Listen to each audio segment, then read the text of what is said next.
Meus irmãos, abramos nossas Bíblias na profecia de Daniel, no capítulo de número 12, o último capítulo deste livro.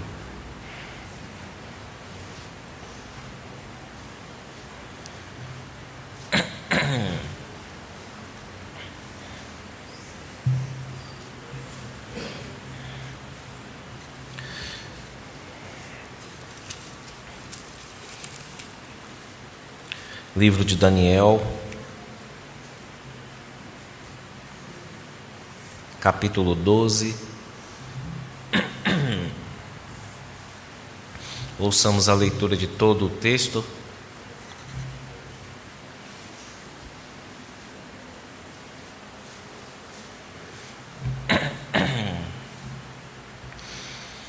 Que nos diz assim: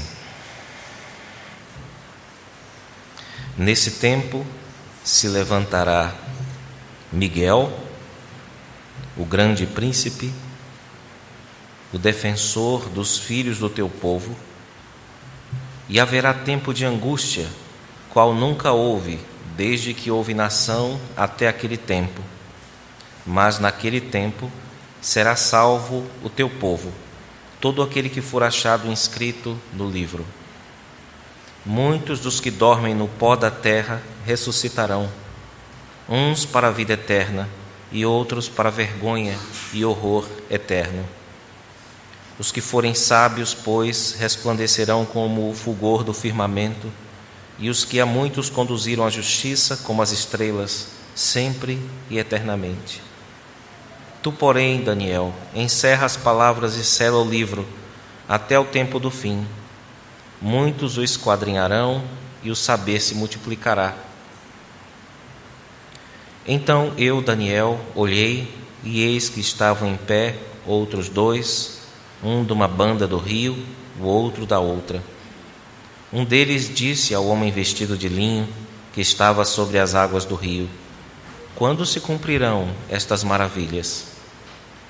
Ouvi o homem vestido de linho que estava sobre as águas do rio, quando levantou a mão direita e a esquerda ao céu e jurou, por aquele que vive eternamente, que isso seria depois de um tempo, 2 tempos e metade de um tempo. E quando se acabar a destruição do poder do povo santo, estas coisas todas se cumprirão. Eu ouvi, porém não entendi. Então eu disse: Meu Senhor, qual será o fim destas coisas? Ele respondeu: Vai, Daniel, porque estas palavras estão encerradas e seladas até ao tempo do fim. Muitos serão purificados, embranquecidos e provados, mas os perversos procederão perversamente, e nenhum deles entenderá, mas os sábios entenderão.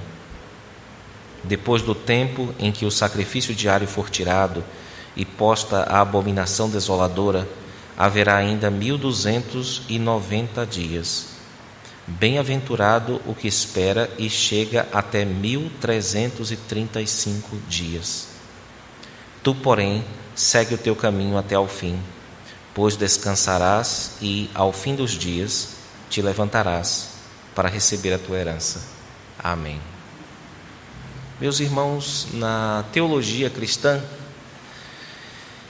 de modo geral, a expressão últimos dias ou últimos tempos é empregada principalmente para a vinda de Jesus Cristo, ou da vinda de Jesus Cristo em diante. Normalmente nós usamos isso. Isso está em Hebreus capítulo 1, na abertura, né? Havendo Deus outrora falado muitas vezes, de muitas maneiras aos pais, por meio dos profetas, nestes últimos dias nos falou por meio do Filho, a quem constituiu herdeiro sobre todas as coisas. Nós temos, depois disso, inclusos nos últimos dias, guerras, rumores de guerras, pestes, pragas, negação da fé e outros eventos, inclusive alguns nem cumpridos ainda, aqui da perspectiva do nosso tempo. Mas a primeira referência que nós temos aos últimos dias é quando da vinda do Filho de Deus. E nesse final do livro, irmãos, Daniel relata Lembremos de que nós estamos aqui tratando de uma porção enorme da palavra de Deus, pelo menos para os propósitos de uma pregação tradicional, que vai desde o capítulo 10 até o capítulo 12, versículo 4, que é quando a profecia se encerra e passa-se a parte final. Então é um pedaço realmente bastante grande aqui, e Daniel está relatando a revelação que ele recebeu da parte de um anjo enviado por Deus para confortá-lo no meio da sua angústia, já que o seu povo, embora tivesse sido libertado e voltasse para Jerusalém, eles estavam passando profundas angústias para reconstruir aquela cidade. Daniel tirou um tempo para orar, cerca de 3 semanas para orar e jejuar, e a palavra de Deus nos diz que um anjo veio em seu socorro para confortá-lo, e ele desnudou perante Daniel essa profecia que começou no capítulo 10 e termina no capítulo 12, no versículo de número 4, irmãos. A visão, portanto, nos mostra um tempo posterior a Daniel, que tinha muitos sinais do que aconteceria, de como as coisas aconteceriam. Mesmo sem mencionar diretamente, Daniel está aqui na sua profecia, no seu registro, cobrindo todo o período do Novo Testamento, nesse ponto que nós lemos, e também passando pelo nosso tempo, indo até a consumação dos séculos.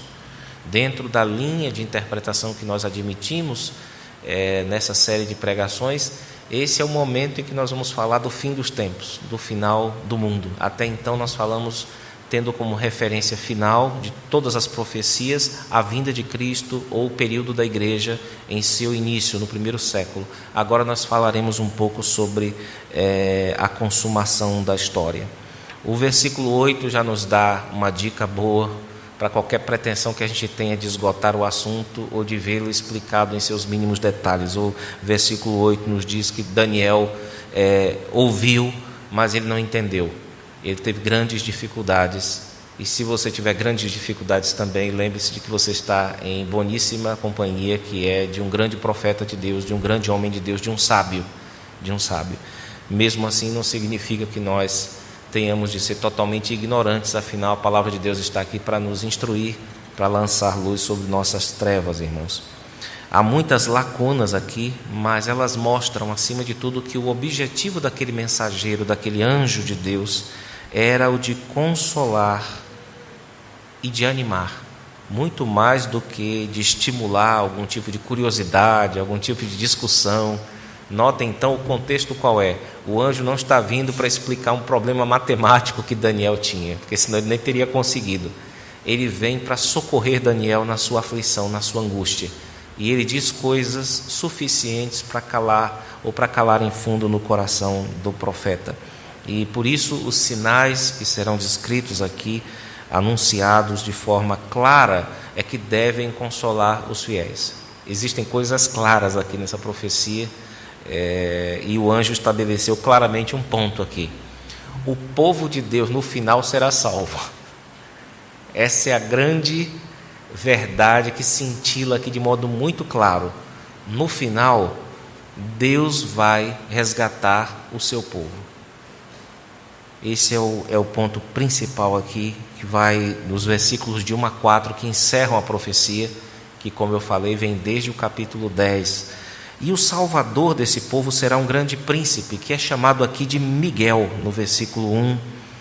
E por causa do poder, dos títulos, da honra atribuída a esse ser chamado Miguel, muitos comentaristas associam essa pessoa de Miguel ao nome e à pessoa do próprio Cristo. É como se ele fosse uma espécie de símbolo ou de antecipação ou de tipo do próprio Cristo, porque aquilo que o nosso Senhor dirá no Novo Testamento, irmãos, sobre o fim dos tempos, é basicamente aquilo que Daniel ouve aqui. E só Jesus Cristo poderia ter revelado isso aqui, portanto, a Daniel, no caso, Cristo. Os evangelhos falam, por exemplo, de malditos e benditos, não é?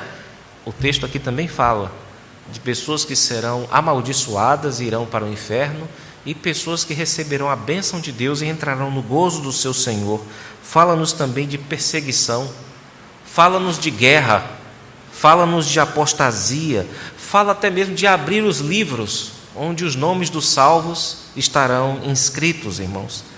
e por causa de Miguel, nada e nem ninguém há de prevalecer sobre o povo eleito. Nós estamos aqui não mais nos sofrimentos do Antigo Testamento, da igreja do Antigo Testamento, mas nos sofrimentos da igreja do Novo Testamento até ao término, ou seja, passando pela nossa época, indo até a época em que Cristo voltar para resgatar o seu povo. A salvação da igreja, segundo o texto nos fala, virá num clima, num momento de grande aperto. O versículo de número 1 nos fala isso, na abertura do capítulo 12, que será um tempo de angústia, qual nunca houve, como se fosse a última tempestade infernal. Essa tempestade, por assim dizer, começou desde a primeira vinda do nosso Senhor. Nós estamos passando por ela. Ela haverá de ficar provavelmente pior, mas a Bíblia diz que nesses últimos dias, nessa última tempestade, que será pior no tempo do fim, haverá uma libertação. E essa libertação não será apenas do poder da espada, será também daqueles que não foram libertos do poder da espada, que morreram. Será uma libertação da morte.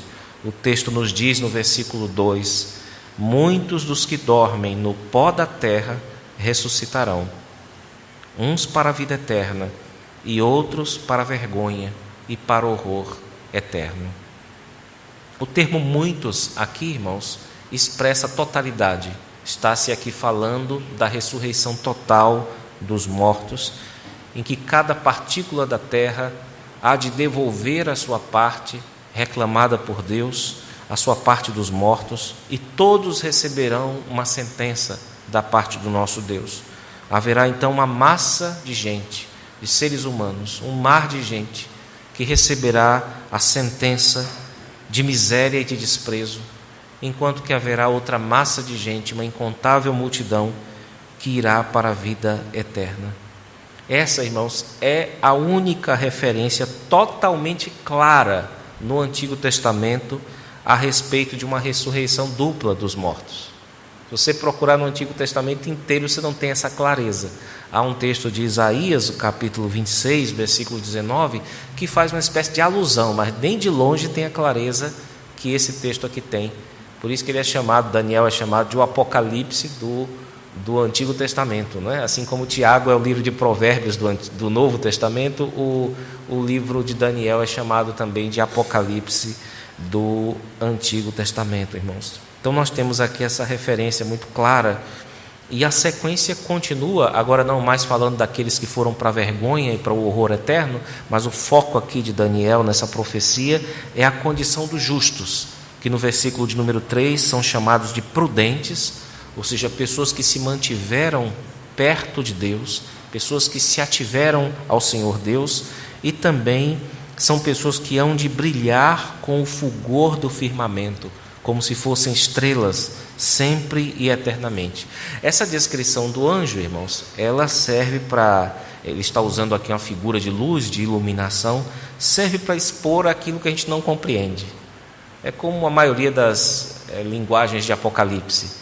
Ele procura criar um traço muito forte, cheio de luzes, cheio de cores, para nos dar mais ou menos uma ideia daquilo que nos espera no reino do nosso Pai. Então não há aqui um paralelo no nosso tempo, na nossa vida, não há o que se compare com esse encontro que nós teremos com Miguel, com o nosso Senhor. Não há nenhum tipo de paralelo hoje no mundo, e talvez nunca haja. Daí essa linguagem de luz, essa linguagem de brilho, de radiância, de que nos fala o texto, irmãos. Também o texto nos fala de que muitos daqueles que conduziram outros à justiça irão também para esse céu, participarão. Isso pode se referir tanto àqueles que ensinaram a verdade, àqueles que detinham o ministério de ensino da igreja e que foram fiéis no seu ensino, na sua condução, mas pode também incluir a vida daqueles fiéis todos que com sua vida, que com suas palavras orientaram outras pessoas no caminho da salvação. No versículo de número 4, o anjo diz que essa esperança deve ser mantida ao longo das eras, ao longo dos tempos, e não escondida. Ele diz assim: tu, porém, Daniel, encerra as palavras e sela o livro, até o tempo do fim. Muitos o esquadrinharão, e o saber se multiplicará. O anjo ordena a Daniel para que sele o livro. Essa expressão selar, irmãos, ela era aplicada, é uma expressão jurídica que era aplicada a um documento, quando o documento era muito importante, que envolvia naturalmente duas partes num negócio. O documento original normalmente era duplicado.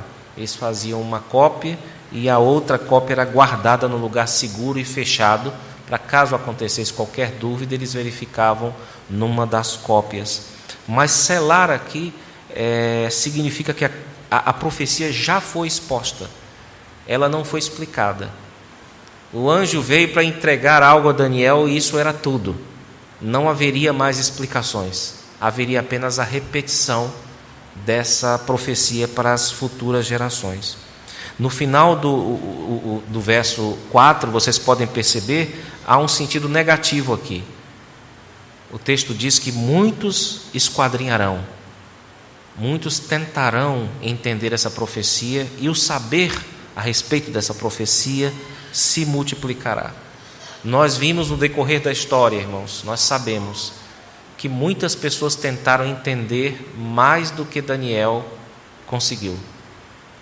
E nós sabemos de resultados que não valem nem a pena mencionar, de gente marcando data para o retorno de Cristo, de gente marcando data para uma coisa e para outra, e constantemente nós vemos em redes sociais as pessoas dizendo: agora a embaixada vai mudar para tal lugar, para tal país, vai ter guerra do fulano contra cicrano, e faz uma matemática louca, irmãos. É isso que significa esse esquadrinhar aqui, o saber que se multiplica, porque é gente que quer entender mais do que o próprio Daniel, que diz que não entendeu muito daquilo que foi dito pelo anjo. Mas o ponto aqui é claro.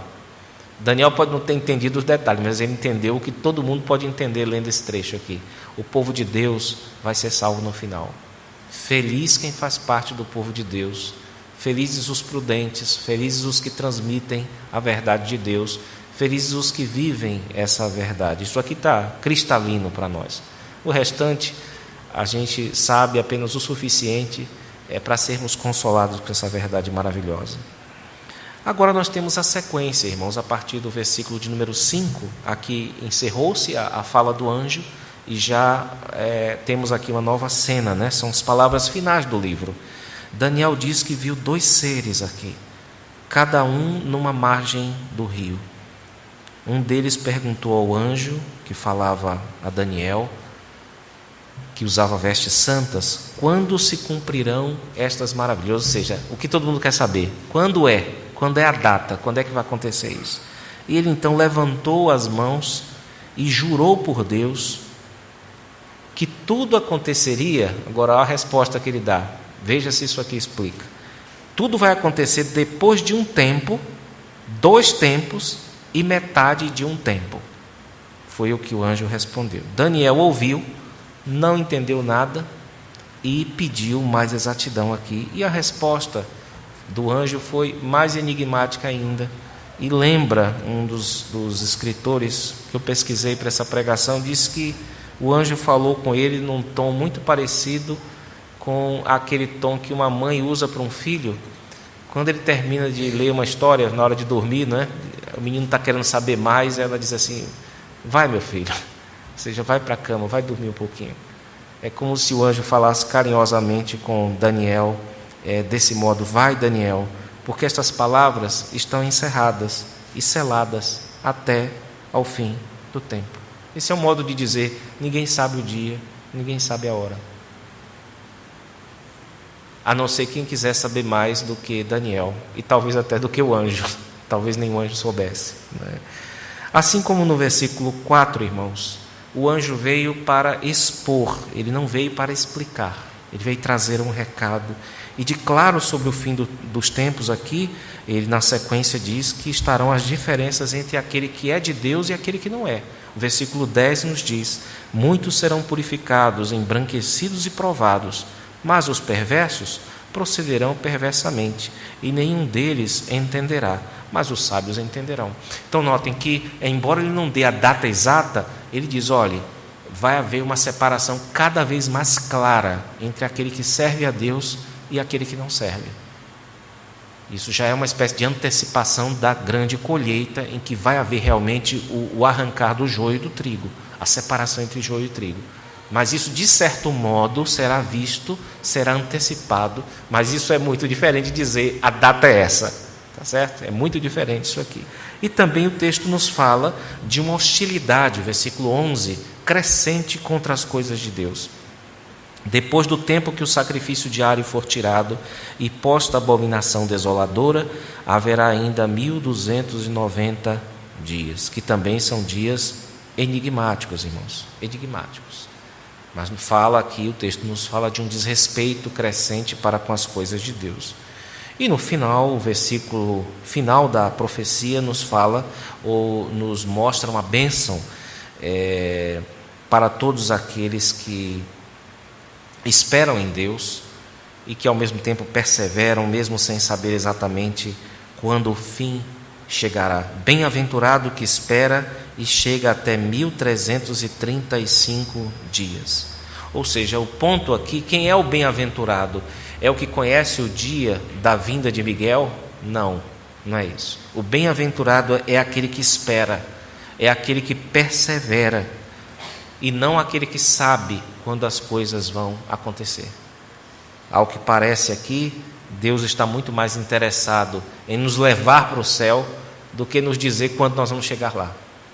Esse é o ponto de Daniel. Se você não entendeu direito o significado do versículo 11 aí, desses 1290 dias, dessa abominação desoladora que será posta, ou se você teve dúvidas em relação ao versículo 12, o que significam esses 1335 dias, seja bem-vindo ao mundo de Daniel, que também não entendeu essas coisas. É por isso, irmãos, que a nossa tradição, a tradição reformada, é chamada de anti-especulativa. Nós procuramos, naquilo que temos dúvida, não criar nada em cima, e naquilo que temos certeza, pedir graça a Deus para vivenciar. Infelizmente, muita gente, até bem intencionada, não percebe que até mesmo Daniel teve dificuldades, mas o anjo não veio para explicar, ele veio para consolar Daniel. E esse é um ponto que nós devemos guardar para nós, e isso vai ser para nós uma vacina, um antídoto contra qualquer tipo de especulação em torno do revelado, irmãos. O objetivo então daquele anjo era confortar e estimular Daniel e também, por consequência, a todos os seus leitores a que perseveremos. Não era ensinar segredos numéricos sobre o final dos tempos. Daí o último versículo dessa profecia ser tão pessoal, né? E afirmar a possibilidade que você tem de servir a Deus, mesmo sem entender tudo. O texto diz assim: tu, porém, segue o teu caminho até o fim, pois descansarás e ao fim dos dias te levantarás para receber a tua herança. Então, se vocês querem saber, ficou muito claro para Daniel, o primeiro versículo do capítulo 12, vai ter uma tribulação horrorosa, mas no final o povo de Deus vai ser salvo, e ficou muito claro esse daqui, esse final: segue seu caminho até o fim, você vai descansar ao fim dos teus dias, e você vai se levantar. A ideia de levantar aqui é ressuscitar para receber a sua herança. Então, basicamente, é isso que nós precisamos saber. As outras coisas nós devemos ler e devemos crer que melhor do que o nosso saber é confiar que Deus sabe por nós, irmãos.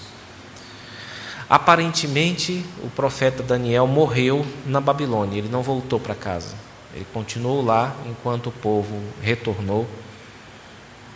Esse foi o seu lugar, como nós sabemos, de exílio desde a sua meninice, onde ele ficou conhecido como o prisioneiro de Judá. E por meio de Daniel, irmãos, Deus nos ensinou lições preciosas, sendo a primeira delas a de que a voz eterna, a palavra de Deus, ela mapeia e ela controla todos os tempos, todas as estações e todos os reinos. Deus nos ensinou também por meio de Daniel a possibilidade de um crente poder ser fiel nos ambientes mais perversos, nos ambientes mais pervertidos, mais sangrentos, como no caso da política pagã daquele tempo. É claro que isso é um espelho também para as nossas vidas. Muitos pastores se perguntam se das igrejas fiéis à palavra de Deus não sairá nenhum político, nenhum estadista. Tomara que não precise haver um exílio, uma guerra, para que se levante alguém dentre nós que defenda o povo de Deus na esfera pública, na esfera política. Daniel foi um desses homens, irmãos, e há lições preciosas acerca da vida política das nações, inclusive da nossa, neste livro. Finalmente, o Senhor Deus, por meio do seu servo, nos ensina que mesmo que a igreja sofra muitas vezes e se abata e seja até mesmo humilhada, o Senhor Deus continua reinando sobre ela e continua reinando sobre o mundo. Esse é o tema de virtualmente cada um dos 12 capítulos de Daniel, irmãos. Se você ler com esse tema, o Senhor reina, você vai perceber que o exílio não mudou em nada o governo de Deus sobre todas as nações e sobre também o seu povo. Em todos os 12 capítulos você vê Deus reinando por meio das circunstâncias, trazendo glória para o seu nome, trazendo bem para a sua igreja, trazendo conforto e desafio. E Daniel morreu nessa esperança, irmãos, de que Deus continua reinando, inclusive sobre a morte.